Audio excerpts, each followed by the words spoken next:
बिस्मिल्लाहिर्रहमानिर्रहीम। अस्सलाम वालेकुम दोस्तों मैं Tahzibul Hasan the straight like a pro के प्लेटफॉर्म से। फ्रेंड, ये वीडियो 26 अगस्त 2024 मंडे के लिए है। इस वीडियो में हम एनालिसिस करेंगे गोल्ड, क्रूड ऑयल और बीटीसी का। फ्रेंड्स, एनालिसिस करने से पहले फंडामेंटल न्यूज़ डिस्कस कर लेते हैं। कल यूएसडी के रिलेटेड दो फंडामेंटल न्यूज़ हैं। फॉर ड्यूरेबल गुड्स सेल्स का डेटा है और गुड्स सेल का डेटा है। दोनों मीडियम इम्पैक्ट डेटा हैं। और जियोपॉलिटिकल न्यूज़ अगर देखें तो हिजबुल्लाह ने इसराइल के सरहदी इलाकों पर 100 के करीब रॉकेट और ड्रोन अटैक किए हैं। इसका इफेक्ट सुबह मार्केट में आ सकता है। चांसेस काफ़ी हैं कि इसका इफेक्ट मार्केट में आए और कुछ पेयर जैसा कि गोल्ड, सिल्वर, ये गैप अप के साथ ओपन हो जाएं। चांसेस हैं ऐसे। फ्रेंड्स, अब टेक्निकल एनालिसिस की तरफ बढ़ते हैं। गोल्ड में जैसा कि आपको पता है कि बुलिश ट्रेंड इंटैक्ट है। H4 में भी बुलिश ट्रेंड है, डेली में भी, वीकली में भी, मंथली में भी, और अपनी बुलंद तरीन सतहों पर चल रहा है इस टाइम गोल्ड। फ्राइडे वाले दिन की अगर बात करें, जुमेरात को मार्केट ने डिप लिया था $40 का, एक स्ट्रांग सपोर्ट लेवल से 2470-75 के लेवल से ये अप होना शुरू हुई थी। और फिर फेड चेयर पावल की स्पीच के दौरान ये 2499 के पास थी, हमारे सेल जोन के पास थी। इसको ब्रेक करके ऊपर चली गई। इस सेल जोन जो ऊपर दिया हुआ है, फ्राइडे के लिए दिया हुआ था, ये 2503 और 2496 का सेल जोन था। छोटे टाइम फ्रेम में देखें तो यहाँ से छोटी सी सेल आई थी। मार्केट ने जस्ट हमारी एंट्रीज क्लियर कराई थी और कोई इससे खातिर खास सेल नहीं आई।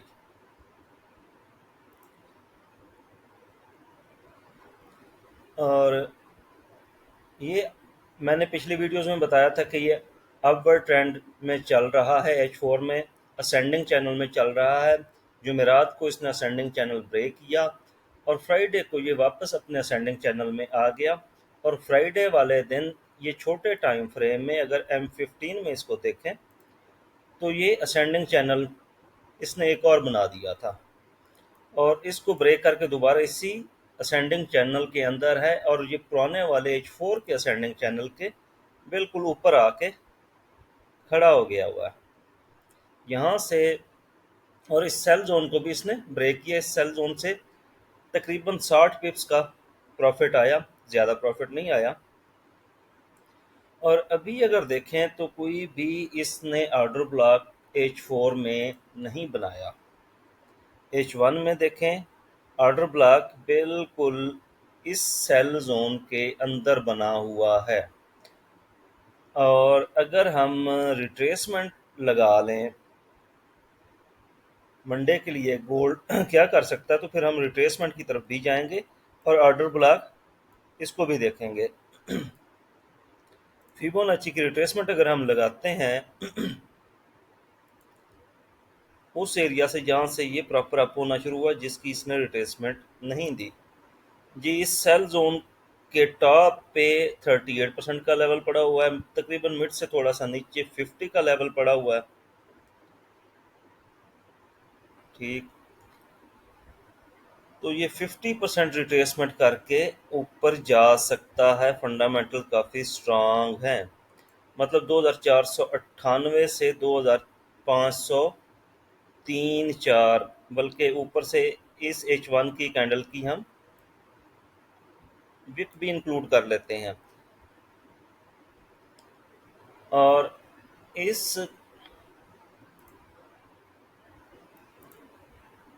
सॉरी, ये क्योंकि बाय का जोन है, इसको हम ग्रीन कलर करेंगे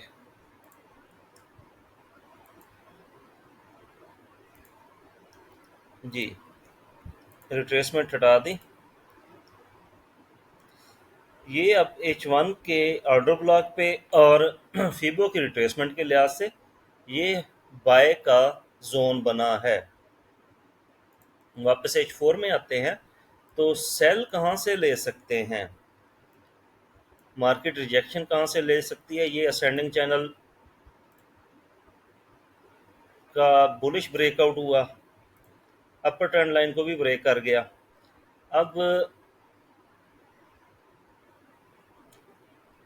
कल H4 की कैंडल जो ओपन होगी, अगर इस असेंडिंग चैनल को हम देखें तो ये 2568 और उससे आगे 2572,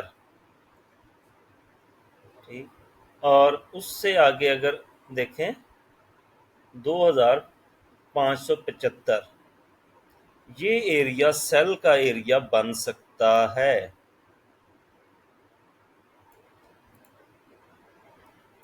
और इसके ऊपर हम मंथली फिबोनाची पिवट की रेजिस्टेंस भी इंक्लूड करें और इसको थोड़ा ऊपर करके टॉप से सेल लेंगे, क्योंकि स्ट्रांग बुलिश ट्रेंड है। तो ये हमारा सेल का जोन बनेगा 2571.5 से 2581, ये सेल का एरिया हमारा बन सकता है। यहाँ से गोल्ड रिजेक्शन ले सकता है। बाय का जोन नीचे आ गया, $6 का बाय का जोन है और सेल का जोन तकरीबन $9.5-10 का सेल का जोन है। जो भी एंट्री लेनी है सेल की कंफर्मेशन के बाद लेनी है। M15 में जाके वहाँ पे एक तो आपने डोजी कैंडल देखनी है, इन्वर्टेड हैमर देखना है, और उसके बाद या आपने सेल इनगल्फिंग M15 की देखनी है। उसके बाद सेल लेनी है अगर इस एरिया में आए मार्केट। चांसेस काफ़ी हैं कि कल मार्केट बाय की तरफ जाएगी।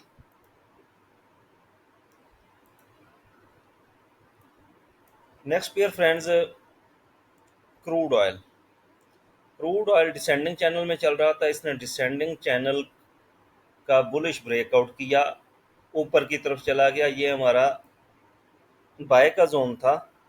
इस बाय के जोन से इसने ऊपर जाना स्टार्ट किया और इसका बुलिश ब्रेकआउट कर दिया। डिसेंडिंग चैनल को इसने ब्रेक कर दिया हुआ है। अब H4 के लिहाज से और H1 के लिहाज से ये असेंडिंग लाइन बनी है, जिसको टेस्ट करके ये ऊपर जा रहा है। क्रूड ऑयल ऊपर सेल का जोन है, ये मैंने पहले दिया हुआ था। यहाँ से मार्केट ने रिजेक्शन ले ली है। कल इसको देखेंगे सुबह के, अगर यहाँ पे सेल आती है तो यहाँ से अगर आपने पहले से सेल ली हो तो इसको सेल को आप होल्ड रखें। ये डेली और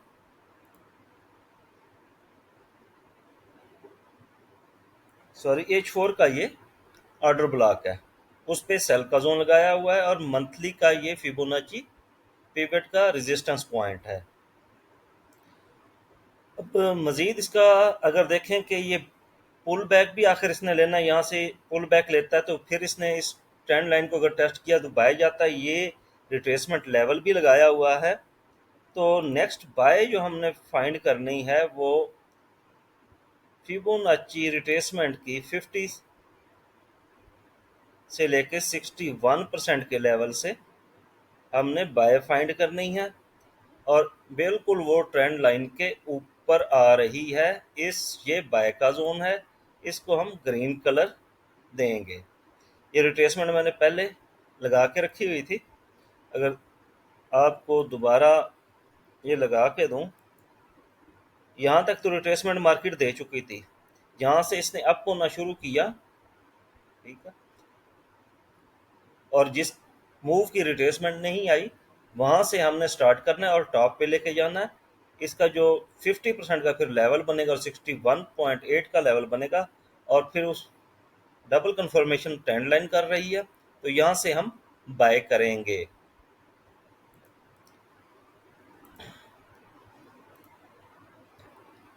जी, बाय का जोन बना 73.54 से लेके 73.81। और इसको H1 में देख लें कि ये कोई ऑर्डर ब्लॉक बन रहा है।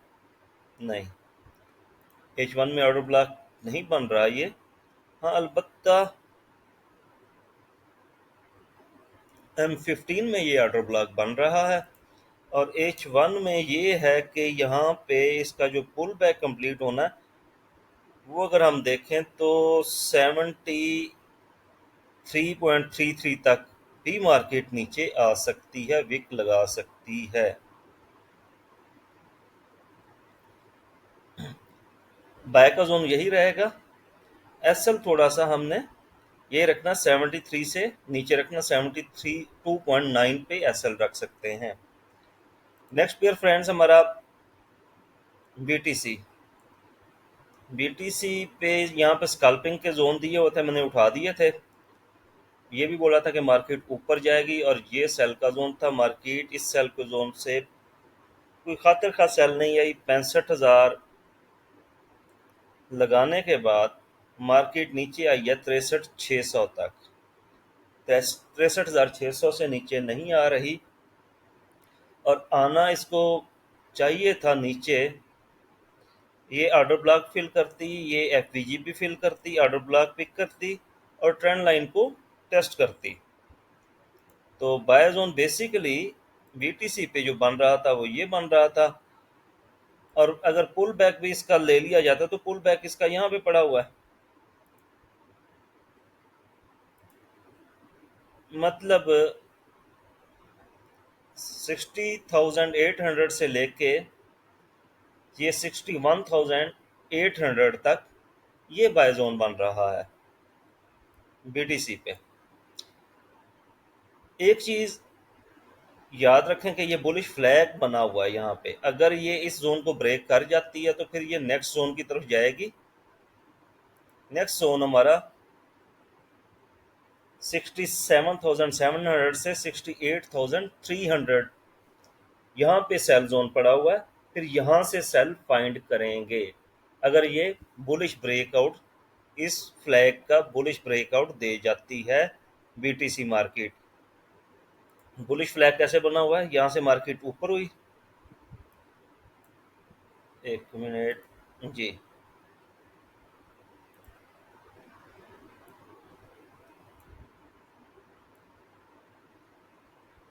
ये पोल है, ये डंडा है और ये कैंडल ऐसे आ रही हैं। ये फ्लैग बना हुआ है। तो बुलिश फ्लैग का ब्रेकआउट ऊपर की तरफ होता है। अगर ये सेल जोन है, डेली और H4 का ऑर्डर ब्लॉक है, यहाँ से सेल आना चाहिए। हाँ, मार्केट है, फंडामेंटल भी स्ट्रांग है और इंटरेस्ट रेट के बारे में भी बोला हुआ कि कट करेंगे। मिस्टर पावल ने भी बोला है और एफओएमसी मीटिंग मिनट्स में भी ये बात कही गई है कि सितंबर में रेट कट करेंगे। तो इस लिहाज से अगर ये बुलिश ब्रेकआउट इस फ्लैग का आ जाता तो कोई बड़ी बात नहीं है, फिर इसको हम ऊपर से कहीं सेल करेंगे, ऊपर वाले जोन से। फ्रेंड्स, आज एनालिसिस में इतना ही। अपना ख्याल रखिएगा। अल्लाह हाफिज़।